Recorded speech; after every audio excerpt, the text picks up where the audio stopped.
Welcome to Calm Your Crazy. I'm Kiana Lambert, and tonight we are talking about the mechanics of shifting realities as I understand it from my near-death experience. I'm coming to you recorded from my closet, which has the best acoustics in the house tonight. My family's sick with food poisoning, so hiding in the closet it is. No makeup, no camera tonight. I have stayed up the last 2 nights recording my webinar for how to shift your reality for people to come to for free so that I can invite them to my community where I will be teaching more in depth. So anyway, let's get started. I'm really pushing the whole shifting of realities because it's like the foundation of everything that I'm going to teach. And that I really feel like this is the only thing that people really need to know to start changing the way that they think about themselves and the way that they think about life and reality. Because the more people that collectively believe in their own power to make and create change, the more that we change the world. So that's my mission. That's the one I chose to undertake. Anyway, we shift into different realities constantly. And we don't know it because it's subconscious. With each thought, experience, and action we take, we shift. And we don't actually physically shift. What happens is our awareness shifts and we create a different reality from that awareness. So the reality we create is generated by the field of possibility, which is the unified field where all potential realities live, all possibilities exist, everything that ever could be, ever will be, is in the unified field of possibility. I call it data because it's fairly obvious that this is a simulation inside a quantum holographic computer. So it's not physical, I'm referring to it as data. So when you decide to do something based on your thoughts and because you want to have the experience, you pull that data from the field and it organizes itself into a data set, which then creates the reality you experience. And it's not just any old data set. It consists of what you believe that there is and what is accessible to you. Meaning that if your knowledge about how reality works or ideas of how reality really is are not present, then your knowledge is limited and therefore your belief as well. Because, you can't believe in something that you don't even know is a choice, right? So you're only going to access that data that comes in from your lived experience and incoming data from everything that you have taken in. So that's what I call subconscious programming. It's everything that we have experienced in our environment subconsciously and consciously from the time we were conceived until now. And it also consists of our epigenetic parentage and our forefathers to a limited degree. I believe that the farther removed you are from the lineage, the less that DNA impacts you because you're not in that same environment. And over time, your parents' DNA, their parents' DNA was all rewritten until it came to you. So it just applies a little bit, but it's more applicable when it comes from your parents' DNA. So what that means is that you're going to create a reality that is from your subconscious and conscious experiences. You're not going to create one where you're an Egyptian pharaoh because, well, you're Karen from Topeka, right? So you're not going to be creating your Egyptian pharaoh life because that's not the data set that you have. You're going to create a reality based on the life that you have and your recent ancestry, like your parents and their life. So the way that reality creates the situation you experience is with the data is algorithmic. And what I mean by that is it is a data set that is determined by your frequency, which is determined by your emotional state. You have a data set for each frequency of emotions, and how that data set is formed is the algorithmic part that I'm talking about. So for example, you plan to go skiing and you start preparing. You know how to prepare, right? You're excited. So that data comes together just as you see it, hardly any deviation, because you have no doubt that you know what you're doing and you're happy, right? You're excited. You're going to go on the ski trip. You know where all your stuff is at. You know how to look up for an Airbnb and pick it. And so everything has come together just as you expected. The algorithmic part that I am talking about is in the moment when you decide to search for Airbnbs. You don't know what Airbnbs are in the area because this is new, right? So, I mean, and even if it wasn't new, there's going to be changes. So you don't know what Airbnbs are around, and the algorithmic part of this brings you what it feels you want, and it uses your subconscious programming beliefs about different things like what a nice house looks like, what's a safe neighborhood. It's basically what you would expect to find in that moment. So, meaning if your emotional state in that moment changes and then you go into a negative frame of mind, your frequency changes because your emotion is frustrated or angry. Then you may believe in that moment that everything you find is going to suck. And then that is what the algorithm brings you in the form of what you're searching for in Airbnbs. And it also works vice versa.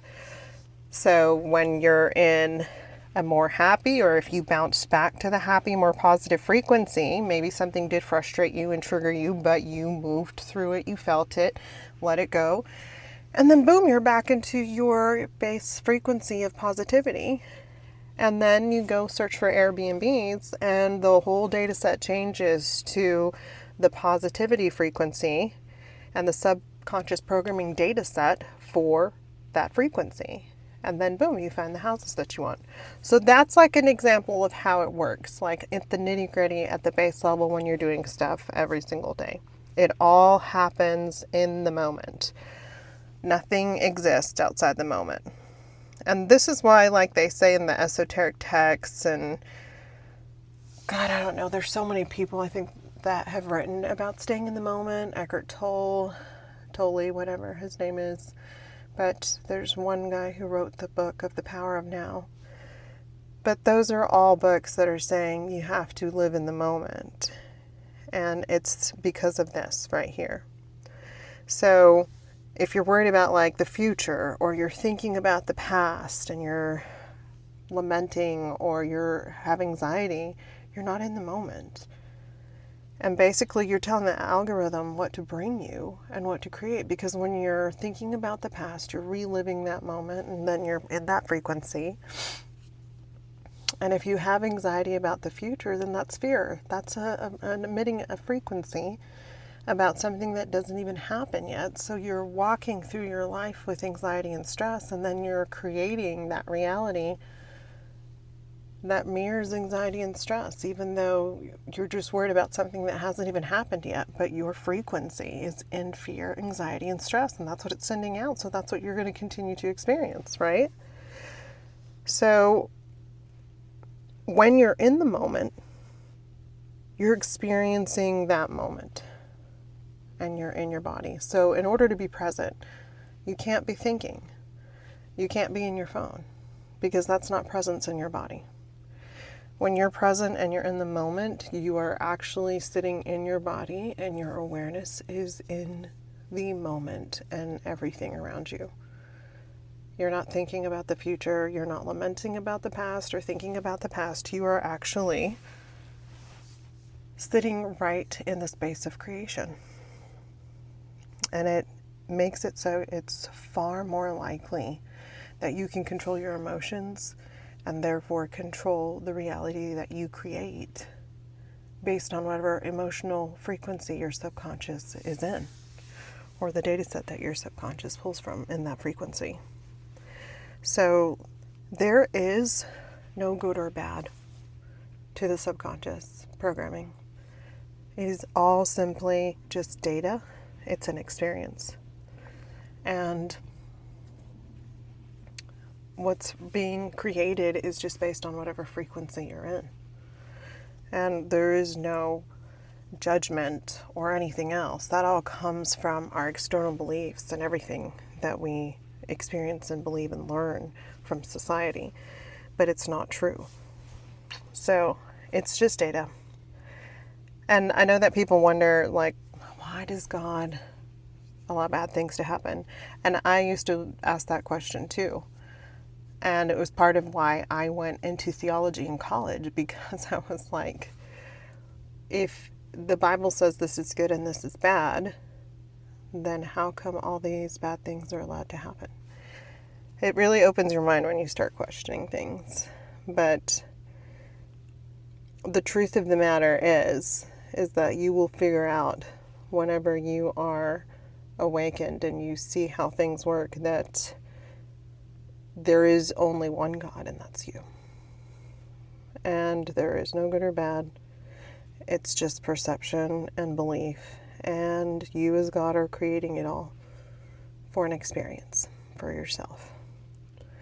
And people freak out, and that's not something I say often, because people aren't in the right frame of mind to actually believe that they are in control that much. Because God is this omnipotent figure that is so big from our teachings that to compare yourself to God was blasphemous. And that was because they changed it to be that way. They changed so much to be that way. But if you remember, there's no time. And we're all made from the same photons and electrons that are vibrating at different points in time and awareness. And if we're all the same photon and electron, then we're all God. We're just experiencing creation and consciousness from a different point in time to interact with each other. And that might be blasphemous for some people. Well, then that's optional, and you can believe that or not. But for those who are really religious, what's that verse? What's that verse say? Doth ye not know that ye are also gods? When Jesus said, "Thou shalt have no other gods before me," he was using himself as an example because he was one of them. He was one of the humans, right? But over time, some despot or either changed the meaning to be that Jesus was the God, instead of Jesus saying, "You're God, and thou shalt have no other gods before you," yourself, meaning you choose yourself. So somebody changed it to either that or just what we have now, which was there's just God, the Son, Jesus, and whatever else they put in there. So what Jesus was trying to say is that you believe in yourself and your own experience, and you don't let your beliefs be controlled by other gods, which are just different yous. And I mean, it's kind of obvious, I guess, to me, because I've been studying this for a long time. But anyway, back to reality. And also, if you're creating your own reality down to the wire based on your experience, then who else is doing it? And who else would you call God? Just a thought. Anyway, some people like to call realities timelines. And so sometimes I will use those terms interchangeably, but time is not real. And we'll touch on that. It's something we created to experience things in a linear fashion, meaning sequentially. So if you think about it, without time, life would have no meaning whatsoever. If you could live forever and you knew you were going to live forever, then nothing would have the meaning that it does. We wouldn't be able to plan or have rules around how anything would work because time creates the rules for us. Our seasons change, we grow things, we imagine, we dream about the future. It's part of what makes the storyline in this hologram simulation game work. In quantum physics, which is the science of how reality works, there's no time. Everything is happening everywhere all at once. And this is the science of how you create your reality with the algorithm and the beliefs. So when we create our own reality, we are creating it linearly, and we're pulling from the quantum unified field. Again, let's remember the quantum unified field is where everything and anything has existed or ever could exist. All those possibilities live there. And this includes all realities, all possibilities, everything. but they exist not in the physical, but as potentials. This is what I call data. Not physical realities existing alongside ours, just data, waves that haven't collapsed into form yet. And I find it funny that scientists say that mathematically the realities and the different universes live alongside us. And it makes me giggle because they do, but only in the moment that they're being measured by the scientist's observation. So everything is the observer effect. Like, that's like rule number 1 in quantum physics. And so what do they think they're measuring and observing? It's collapsing. They're collapsing the wave. Okay. The observer effect creates reality based on the subconscious programming, i.e., Pharaoh versus Karen, right? And the funny part is they know it. They know this, like cognitively, they know this is the first kind of law for quantum physics. But they don't connect that they are measuring something. So the observer effect in quantum physics says that our observation is what causes building blocks of matter to take form, right? Because before that, the building blocks of matter, nothing was there. They didn't take a shape because they were still in that wave of possibility before they actually took form. And they exist in that unified field, full of the possibilities. So when scientists are doing the math and postulating or forming theories, they're actually making an observation. And so they're going to see all possibilities because that is what is possible there, right? It's the quantum unified field where all possibilities exist. So that is what they're going to see because that's what they expect to see. And they're only seeing it from their frame of reference, which is the rules they believe in, like the quantum physics rules, and what they know. They only know that their reality is based on the previous equations and theories generated by other people in the scientific field where they're building their own theories and their own ideas, you know? People like Stephen Hawking that create all these theories, or Einstein, they're pulling from those, and those have become rules set in their head. So they're going to see other realities that are like this one. Same Earth, same planets, universe, people. They're not going to see a reality where they lived on Mars because they have no idea what Mars is like in this life. And therefore, they're not going to be able to see all the realm of possibilities of Mars. They're going to see the realm of possibilities that they believe is there. And the math will still math because it's responding to them and it's going to form into anything they believe in. So think of it this way. When you're walking down a city block and everything is there, streets, people, buildings, cars, and you know that theoretically you're creating this rendering as you move through it, as your expectations are there and your beliefs about what is there, and then your subconscious programming creates the rest of it, and you know that behind you, there's nothing there. So you want to catch it, right? And you want to turn around and catch it in the act of forming. But before you can turn around, it's already blinked into place because you create everything. So it's like you chasing your tail and trying to catch it. And it just is going to do it automatically because before that, you were thinking about it. And before that, it was an idea that came to you. And so it's your observation. And that's how you create reality. You're creating everything. It's based on your subconscious programming and what you believe and expect to be there.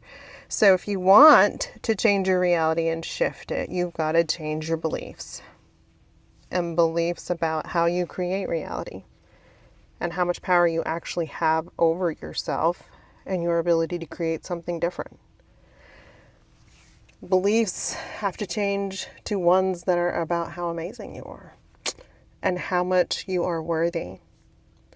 And you're going to have to feel your body and your emotions and let them move through you. You're going to have to try to understand them and why they want to be felt, grieve, cry, and feel it. Because, we come down here to feel. So if you want to be in the moment and feel the good, you need to feel the opposite and make room for new feelings and emotions.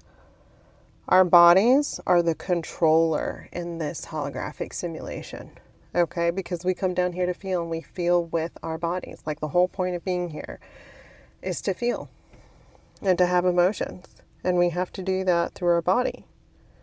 So if you want to feel the good, you have to feel the opposite and make room for the new feelings and emotions so that we can feel our bodies as the controller. And they're also the memory storage unit for reality. And all intuition comes from feeling within your body. So if we can't feel, we're not going to be able to listen to ourselves trying to help us navigate the action that we want to take in order to get the experience so that we can feel. And you want to think of your nervous system as the buttons on the controller. And as a recap, your nervous system is your brain, which includes your eyes, your spinal cord, and your vagus nerve, which is the longest nerve in the body from the base of the head down to your bottom. So if you can't feel it, you're not going to be able to understand. You're not going to be able to navigate as well. So it's the communication between your external environment, even the quantum unified field in your body. So your nervous system takes in everything in your environment and brings it back to your body. And helps code your DNA even, because it's reading the environment based on your expectations and your beliefs. And that's your perception. So you're encoding something that may not even be true, just because your nervous state is looking at it that way. So that can cause, your nervous system will hijack you. It causes a hijacking when it experiences a trigger. So if you learn to control that, then you are not creating off the subconscious programming for that emotional frequency. You're shifting out of it. So controlling isn't the negation of anything. Controlling is moving through the emotion and then taking action from the higher frequency so that you render a higher frequency reality based on subconscious programming that you have for that frequency. So if you're angry, it's going to go into the subconscious programming for anger. If you calm down and you go back into more of an acceptance and love, it's going to pull from that subconscious programming for your emotional frequency. So you want to belly breathe slowly as possible, and that will interrupt the action. It'll give you a minute to feel and calm down. Because when you feel the emotion and you're not stuck in your thoughts, you interrupt the loop and you let that emotion go through and feel it. And what you're doing is your nervous system is metabolizing it. It's matching up your outside trigger with your internal environment. So your outside trigger triggered you, and then it went into your body, created an emotion, but you did not react. So you breathed instead. You breathed in slowly, you exhaled slowly, and your nervous system starts to understand that it's safe. And so it metabolizes that emotion, and it stores it as data, so the next time that triggers you, you and your nervous system are automatically going to lean towards being calm because your nervous system has learned a new regulation. It's learned a new environment for it to use. So you're not going to be as reactive because you already said no. And then the next time the trigger comes, you say no again. And it metabolizes in your nervous system. It interrupts the action. And people are like, you can't stop thoughts. You sure as fuck can. If you go into your body, you're not thinking. That's interrupting the thought. Ta-da! I have so many people that argue with me. It drives me insane. If you are in your body, you're not thinking. It's just, try it. You just might find it fascinating. Anyway. So, when you change that frequency, you experience new things because the new frequency has been changed, and then you go into that subconscious programming, right?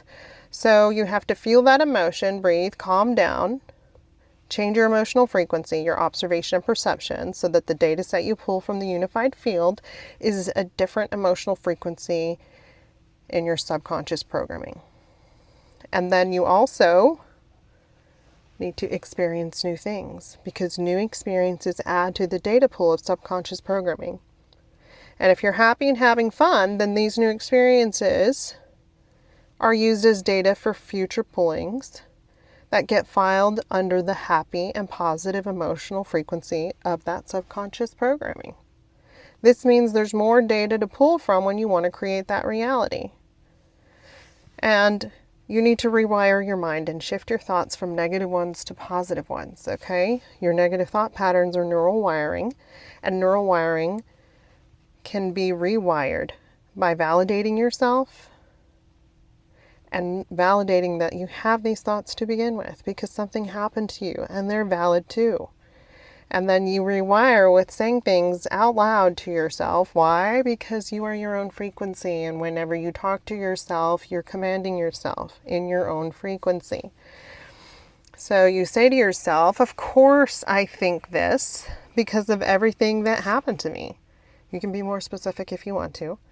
It should never have happened, but that was done, and this is now. And I am choosing myself and love and happiness. It's going to feel weird at first because your nervous system is acclimating and new neural connections are being made. And that's okay. It takes consistency and time. And over time, you're going to be in that higher emotional frequency of positivity. And so therefore all the possibilities in there. And combined with the new experience, you are feeding your subconscious programming a new set of data and beliefs from which to create reality. And then, honestly, one day you're going to look back and you're going to realize that you're a completely different person. And you've become the real you underneath all the armor you put on to protect yourself. And suddenly you realize that you're in a completely different reality from the old one. And I want to end the podcast with a question someone asked, and I did make a video about it. But I wanted to explain why it works that way. So somebody asked me if I thought we would be experiencing a reality where mankind resets. And I said, no, not in my reality. And that is because I choose my reality. You choose yours. And if you want to experience that, it's a possible reality for you. Because all possibilities exist, right? So if you believe you're going to experience a reset because you're not the one in control, then you will. I won't. I don't choose that reality, and I believe I have that power. So I know in my intuition that I'm not going to experience the reset. And will you see a version of me there in your reset reality? Yes, you will. But that is your version of me. And my awareness stays with me in my reality. So basically, it's a copy of me that I can shift my awareness to if I change my belief about experiencing the reset. But if I don't, and I stay in my belief system that says I'm not going to experience it, then who you experience the reset with is just a fractal of my consciousness. But my awareness is with me. And basically, it's your fractal of me and what you think of me and see of me and built in your mind. It's not actually me. So, clear as mud? Maybe. Well, it's a true story. So, I hope you enjoyed that. It's a little bit of a different explanation for how you create your reality and how to interrupt it and create a new one. I hope that helped. So, I enjoyed that one, and we will see you next week. Thanks.